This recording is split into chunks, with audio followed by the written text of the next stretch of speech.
এখন আমি আমার পায়ের আওয়াজ শুনি। একাকী থাকার আয়োজন শুরু হয়েছে বুঝি। এখন আমার আর মানুষ ভালো লাগে না। এখন আমার আর বন্ধু ভালো লাগে না। এখন আমার পৈতৃক ভিটা দাগে দাগে বিভক্ত। নির্বিবাদী পুকুর ঘাট, পুরনো বয়স্ক ফজলি আমের গাছ, মায়ের ঘরের বারান্দা, যেখানে আলো এসে আমাদের মানুষ হবার স্বপ্ন দেখাতো, সবকিছু এখন পর হয়ে গেছে। এখন আমি পৌরসভার ওয়ারিশ সনদের একজন উত্তরাধিকার, এর বাইরে কিছুই না। এখন আমার ভালোবাসা অধিকার পলিথিনে মোড়ানো পিতৃহীন ভ্রূণের মতো।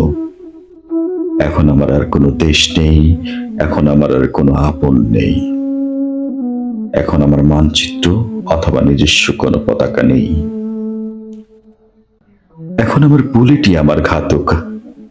আমি এই ভয়ঙ্কর মৃত্যু উপত্যকা ছেড়ে পালাতে চাই গহীন কোন অন্ধকারে। অ্যামাজনের বৃষ্টি ভেজা বয়স্ক কোনো বিশাল গাছের পায়ের কাছে আমি একবার ঘুমোতে চাই, যেন আমি আমার উচ্চারণেই সজাগ হই, অথবা আমার হাতের স্পর্শেই পুনর্বার জেগে উঠি।